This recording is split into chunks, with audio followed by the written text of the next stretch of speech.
La France a toujours eu une prétention à l'universalité.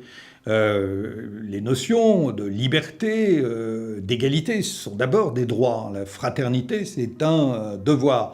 Et tout cela forme une prétention à l'universalité. C'est-à-dire à penser que ces valeurs, elles sont bonnes pour le monde entier. Cela peut être contestable, vu d'un autre horizon, vu d'un autre continent. Mais en tout cas, ici, ce qui est clair, c'est que nous avons à transmettre ces valeurs, y compris à les défendre, parce qu'il y a un certain nombre de choses qui sont parfaitement innégociables.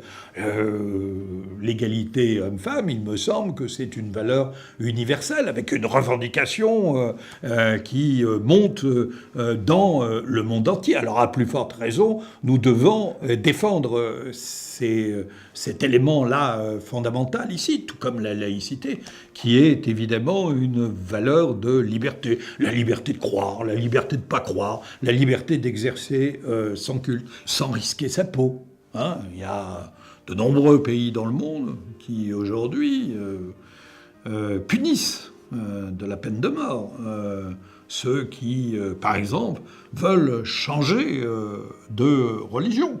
La question religieuse est d'abord une question intime qui indique votre rapport au monde, votre rapport aux autres. Mais en aucune façon, la loi religieuse ne peut être supérieure à la loi décidée par les hommes démocratiquement dans un pays. Autrement dit, c'est la loi de la République qui s'impose à la loi religieuse dans un pays comme la France. Mais pour autant, chacun est libre, encore une fois, de croire, de ne pas croire, de changer de religion et de ne pas vouloir à tout prix imposer les préceptes que l'on s'impose à soi-même.